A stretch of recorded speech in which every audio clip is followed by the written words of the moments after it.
اعوذ باللہ من الشیطان الرجیم بسم اللہ الرحمن الرحیم۔ معزز محتشم خواتین و حضرات، طلبہ و طالبات، ناظرین ناظرات، سامعین سامعات، آج کی ہماری گفتگو کا عنوان ہے عفو درگزر سے کیا مراد ہے۔ رسول اکرم صلی اللہ علیہ وآلہ وسلم کے عفو درگزر کے چند واقعات تحریر کریں، اس سے انسانی معاشرے پر کیا اثرات مرتب ہوتے ہیں۔ سوکھے پھول کبھی خوشبودار ہوا نہیں کرتے، دل مل کر کبھی جدا ہوا نہیں کرتے۔ ہماری خامیوں کو ہو سکے تو معاف کر دینا، کیونکہ انسان کبھی خدا ہوا نہیں کرتے۔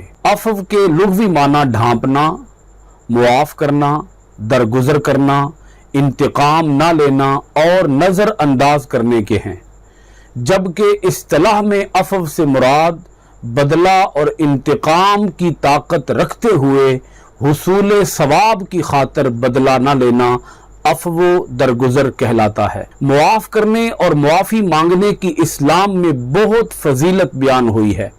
معافی مانگنے کا ہرگز مطلب یہ نہیں ہوتا کہ آپ غلط ہو، بلکہ اس کا مطلب ہے کہ آپ اپنے تعلق کو اپنی انا سے زیادہ اہمیت دیتے ہیں۔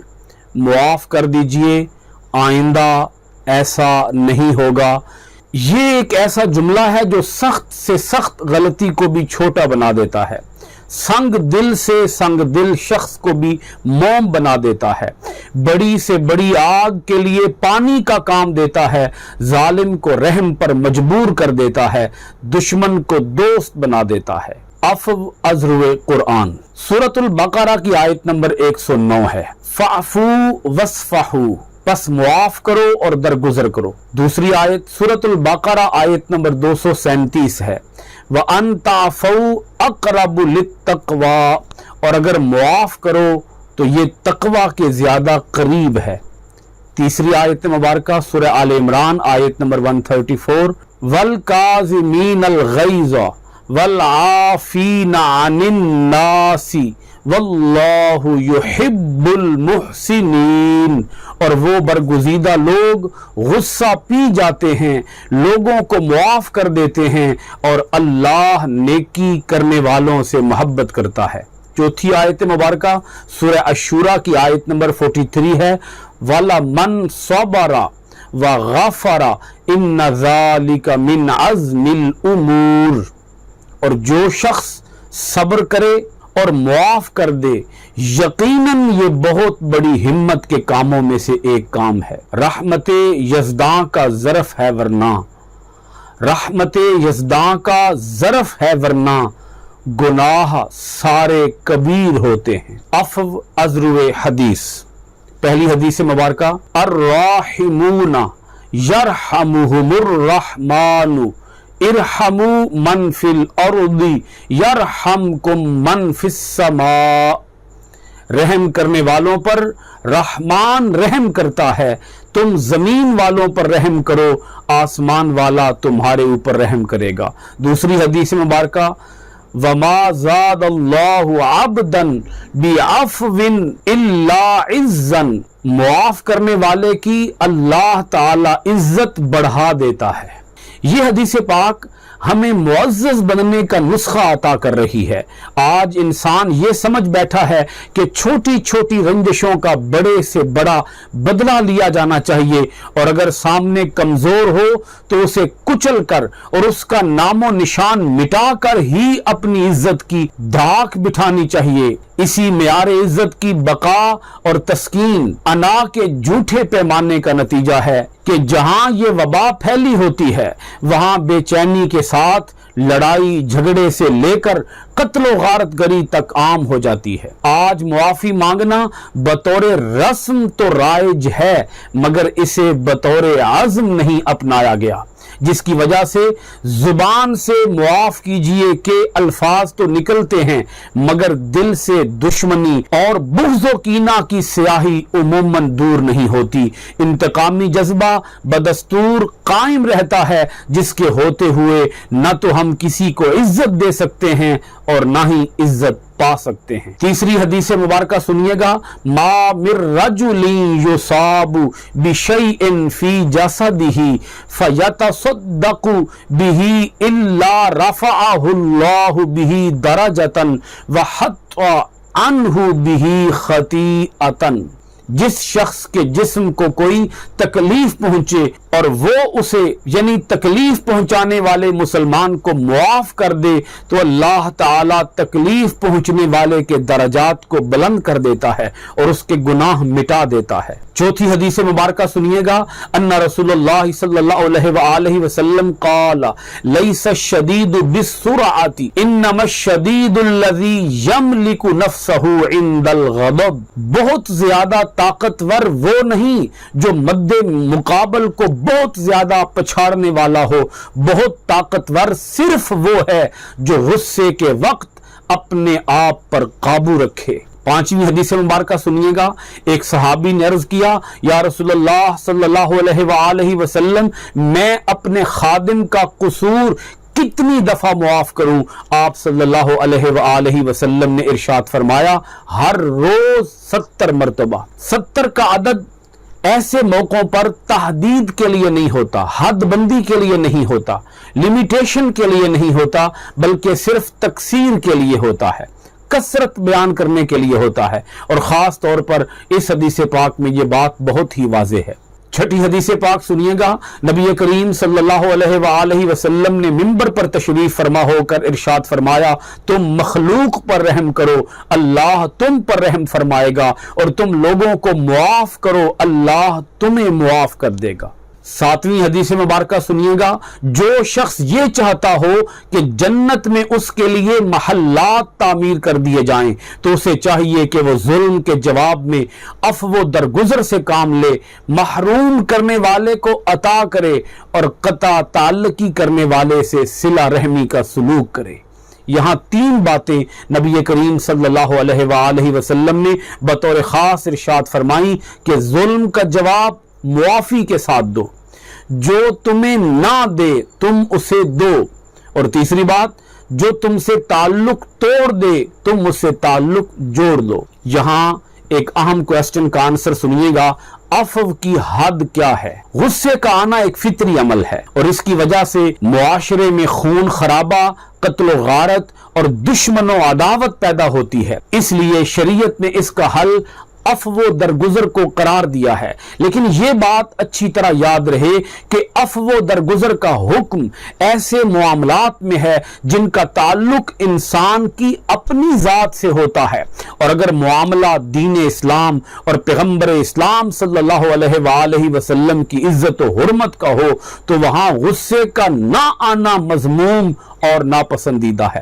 وہ کفار اور دین دشمن قوتیں جو اسلام اور اہل اسلام کو مٹانے کے در پے ہوں، ان کے بارے میں ہرگز عفو درگزر کا حکم نہیں ہے۔ اسی طرح سماجی برائیوں کو روکنے اور ختم کرنے کے لیے قانونی سزائیں جاری کرنے میں بھی عفو درگزر سے کام نہیں لیا جائے گا، ورنہ بد امنی پھیلے گی۔ اب آپ کی خدمت میں اسوہ حسنہ سے عفو درگزر پر چند ایک مثالیں پیش کر رہا ہوں۔ حضور نبی اکرم صلی اللہ علیہ وآلہ وسلم کو دکھوں، مصیبتوں، پریشانیوں اور مشکل حالات سے دوچار کرنے والے آپ صلی اللہ علیہ وآلہ وسلم کی ذات اقدس کو رنج و غم اور تکالیف میں مبتلا کرنے والے آپ صلی اللہ علیہ وآلہ وسلم کو ہر طرح کی اذیتیں دینے والے، مارنے پیٹنے والے، گردن مبارک میں کپڑے اور رسیاں ڈال کر بھینچنے اور بل دینے والے آپ صلی اللہ علیہ وآلہ وسلم کے مقدس جسم کو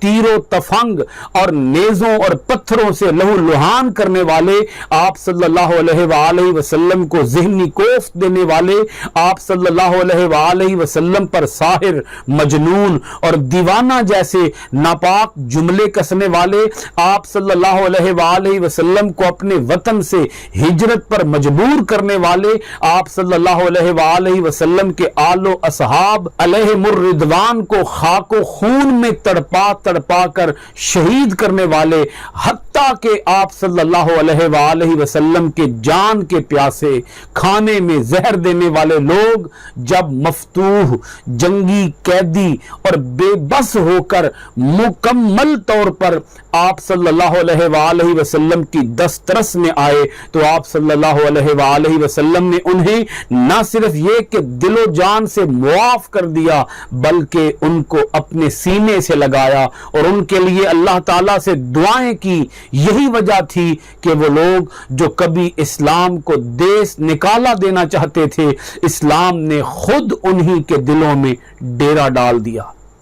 سلام اس پر کہ جس نے خون کے پیاسوں کو قبائیں دیں، سلام اس پر کہ جس نے خون کے پیاسوں کو قبائیں دیں، سلام اس پر کہ جس نے گالیاں سن کر دعائیں دیں۔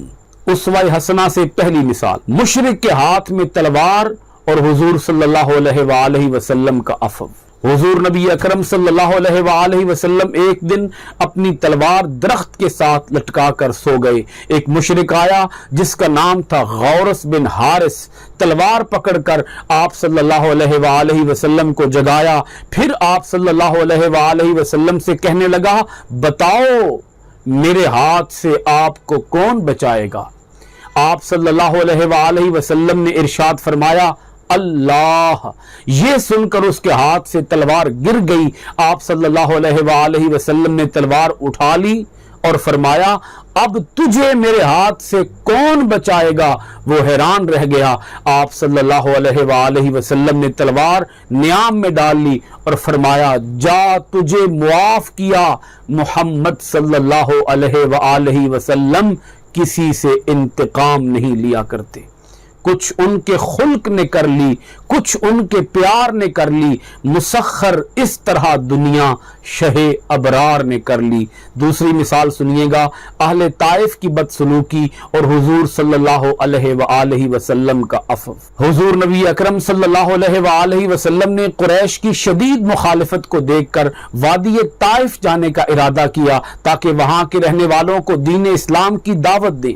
طائف کے سرداروں نے حضور نبی اکرم صلی اللہ علیہ وآلہ وسلم کی دعوت پر لبیک کہنے کی بجائے آپ صلی اللہ علیہ وآلہ وسلم سے نہایت غیر مہذب اور ناشائستہ برتاؤ کیا۔ آپ صلی اللہ علیہ وآلہ وسلم پر اتنے پتھر برسائے کہ آپ صلی اللہ علیہ وآلہ وسلم کا جسم مبارک لہو لہان ہو گیا، حتیٰ کہ آپ صلی اللہ علیہ وآلہ وسلم کے جوتے خون سے بھر گئے۔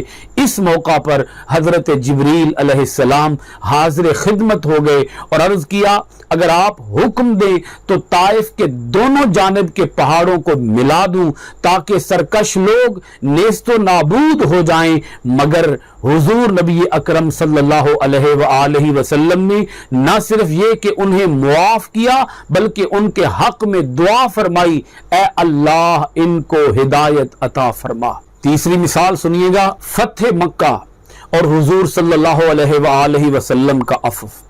فتح مکہ کے موقع پر حرم شریف کے صحن میں تمام کفار مکہ حضور نبی اکرم صلی اللہ علیہ وآلہ وسلم کے سامنے سر جھکائے کھڑے تھے۔ فتح مکہ کے دن حضور نبی اکرم صلی اللہ علیہ وآلہ وسلم کی حیثیت ایک فاتح اور ایک حاکم کی تھی۔ اس دن نبی اکرم صلی اللہ علیہ وآلہ وسلم چاہتے تو ایک ایک کافر سے اس کے ایک ایک ظلم کا بدلہ لے سکتے تھے۔ کفار مکہ آپ صلی اللہ علیہ وآلہ وسلم کے قتل کے منصوبے بناتے رہے۔ انہوں نے کتنے ہی مسلمانوں کو شہید کر دیا تھا۔ حضور نبی اکرم صلی اللہ علیہ وآلہ وسلم اور مسلمانوں کو اتنی اذیتیں پہنچائی تھی کہ انہیں مکہ مکرمہ سے مدینہ منورہ ہجرت کرنی پڑی۔ اب لوگ خوف و وحشت کی تصویر بنے ہوئے تھے اور ڈر رہے تھے کہ نہ جانے اب ان سے کتنا شدید انتقام لیا جائے گا۔ حضور نبی اکرم صلی اللہ علیہ وآلہ وسلم نے ان کی طرف توجہ کی اور ارشاد فرمایا، اے گروہ قریش، تم جانتے ہو میں تمہارے ساتھ کیا برتاؤ کرنے والا ہوں؟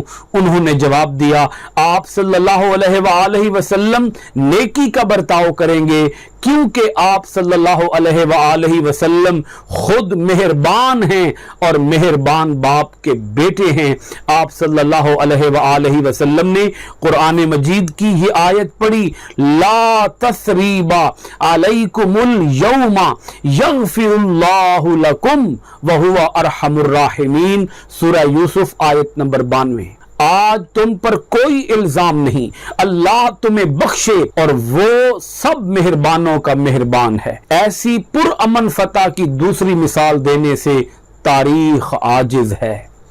چوتھی مثال سنیے گا، یہودن عورت کا زہریلا گوشت اور حضور صلی اللہ علیہ وآلہ وسلم کا عفو۔ ایک دفعہ ایک یہودن عورت زینب بنت الحارث نے زہریلا گوشت حضور نبی اکرم صلی اللہ علیہ وآلہ وسلم کو پیش کیا۔ بذریعہ حضرت جبریل امین علیہ السلام آپ صلی اللہ علیہ وآلہ وسلم کو خبر دے دی گئی، لیکن آپ صلی اللہ علیہ وآلہ وسلم نے اس کو بھی معاف کر دیا۔ پانچویں مثال سنیے گا، ابو سفیان کی بیوی ہندہ اور حضور صلی اللہ علیہ وآلہ وسلم کا عفو۔ ابو سفیان کی بیوی ہندہ نے آپ صلی اللہ علیہ وآلہ وسلم کے محترم چچا حضرت امیر حمزہ رضی اللہ تعالی عنہ کا کلیجہ مبارک چبایا تھا، لیکن آپ صلی اللہ علیہ وآلہ وسلم نے اسے بھی معاف کر دیا تھا۔ ہندہ نے اسلام قبول کر لیا اور قبول اسلام کے بعد دین اسلام کی بہت خدمت کی، میدان جہاد میں جا کر شہداء کو پانی پلانے اور مرہم پٹی کا کام کیا کرتی تھی۔ اس طرح اب ہم انہیں حضرت ہندہ رضی اللہ تعالی عنہا کہیں گے۔ چھٹی مثال سنیے گا، وحشی بن حرب اور حضور صلی اللہ علیہ وآلہ وسلم کا عفو۔ حضرت ہندہ نے حضرت امیر حمزہ رضی اللہ تعالی عنہ کا قتل وحشی بن حرب سے کروایا تھا۔ نبی اکرم صلی اللہ علیہ وآلہ وسلم نے وحشی بن حرب کو بھی معاف کر دیا اور انہوں نے بھی بعد میں اسلام قبول کر لیا۔ اس طرح انہیں بھی اب ہم حضرت وحشی بن حرب رضی اللہ تعالی عنہ کہیں گے۔ حضرت وحشی نے قبول اسلام کے بعد دین اسلام کی بہت خدمت کی۔ حضرت وحشی نے ہی جھوٹی نبوت کے دعوے دار مسیلمہ کذاب کو جنگ یمامہ میں قتل کیا تھا۔ ساتویں مثال سنیے گا، سراقہ بن مالک بن جاشم اور حضور صلی اللہ علیہ وآلہ وسلم کا عفو۔ سراقہ بن مالک بن جاشم ہجرت کے موقع پر آپ صلی اللہ علیہ وآلہ وسلم کے تعاقب میں نکلا، حتیٰ کہ آپ صلی اللہ علیہ وآلہ وسلم تک پہنچ گیا۔ اس نے آپ صلی اللہ علیہ وآلہ وسلم پر ہاتھ ڈالنا چاہا تو اس کے گھوڑے کے پاؤں زمین میں دھنس گئے۔ اس نے معافی طلب کی، آپ صلی اللہ علیہ وآلہ وسلم نے نہ صرف امان دے دی بلکہ وصیت کی کہ جب ایران فتح ہو تو کسرا کے کنگن اس کو پہنائے جائیں۔ حضرت عمر فاروق اعظم رضی اللہ تعالی عنہ کے دور میں جب ایران فتح ہوا تو یہ کنگن حسب وصیت ان کو پہنائے گئے۔ یہاں سراقہ بن مالک کا طرز عمل بھی دیکھیے اور نبی اکرم صلی اللہ علیہ وآلہ وسلم کا اعلیٰ اخلاق بھی دیکھیے۔ یعنی حضور نبی رحمت صلی اللہ علیہ وآلہ وسلم نے اپنے طرز عمل سے بتا دیا کہ جب کسی کا ظلم بڑھتا ہے تو ہمارا کرم بڑھ جاتا ہے۔ اب آپ کی خدمت میں عفو و درگزر کے معاشرے پر نتائج و اثرات بیان کر رہا ہوں۔ نمبر 1، محبت و اطاعت کا جذبہ۔ بدلہ لینے پر قادر ہونے کے باوجود معاف کر دینے سے غلطی کرنے والے کے دل میں محبت و اطاعت کا جذبہ پیدا ہوتا ہے، جبکہ بدلہ لینے سے انتقام کی آگ بھڑک جاتی ہے۔ یہی وجہ تھی کہ فتح مکہ کے روز عام معافی کے اعلان نے جانی دشمنی رکھنے والے کفار مکہ کو حضور صلی اللہ علیہ وآلہ وسلم کا اطاعت گزار اور جان نثار بنا دیا۔ دوسرا امپیکٹ معاشرے کے اوپر عفو و درگزر کا کیا ہوتا ہے؟ اچھے احساسات کا فروغ۔ ڈو گڈ فیل گڈ، یعنی اچھائی کیجئے، اچھا محسوس کیجئے۔ حقیقت یہ ہے کہ نیکی اور بھلائی کرنے کے بعد قلبی سکون نصیب ہوتا ہے، اور معاف کرنے سے ہمارے اندر اچھے احساسات پیدا ہوتے ہیں جو ہمیں مزید اچھے اچھے کام کرنے پر ابھارتے ہیں۔ نیز دوسرے کے دل و دماغ میں یہ بات بیٹھ جاتی ہے کہ چونکہ اس نے میری برائی کا جواب اچھائی سے دیا ہے، لہذا یہ شخص بڑا اچھا آدمی ہے۔ تیسرا امپیکٹ معاشرے کے اوپر، بغض و کینہ کا خاتمہ۔ معافی کی برکت سے بغض و کینہ کی جڑ کٹ جاتی ہے، باہمی صلح کی فضا پیدا ہوتی ہے، آپس کے مسائل حل ہوتے ہیں، باہمی ناراضیوں کا خاتمہ ہوتا ہے، آپس میں محبت بڑھتی ہے، یوں عزت کو نقصان پہنچانے والے تمام عوامل ختم ہو جاتے ہیں۔ آخر میں آپ کی خدمت میں موجودہ صورتحال بیان کر رہا ہوں۔ انتقامی جذبات، بدلہ لینے کی دھن، اینٹ کا جواب پتھر سے دینے کی متکبرانہ سوچ نے ہمارے سماج کو زہریلا بنا دیا ہے۔ انتقام در انتقام نے ماحول کو خون خار درندے کی شکل میں بدل کر رکھ دیا ہے۔ سب ایک دوسرے سے خار کھائے بیٹھے ہیں، زندگی کے تلخ جام گھونٹ رہے ہیں، لیکن اسلام کی روح افزا تعلیم پر عمل کو تیار نہیں ہیں۔ ایسا سماج انتہائی بد نصیب ہے، ناکام ہے، محروم ہے، کمزور ہے۔ اللہ خود معاف کرنے والا ہے، معاف کرنے والوں سے محبت کرتا ہے، معاف کرنے والوں کو جنت اور اجر عظیم کا وعدہ فرماتا ہے، لیکن افسوس ہم نے اسے چھوڑ دیا ہے۔ آج رشتوں میں تلخی، قطع رحمی، آپسی دوری، ڈپریشن کا رجحان اس قدر بڑھ چکا ہے کہ الامان الحفیظ۔ ہمارا سماج عفو درگزر کے اعلیٰ اخلاق اور قابل رشک کردار سے خالی ہو چکا ہے۔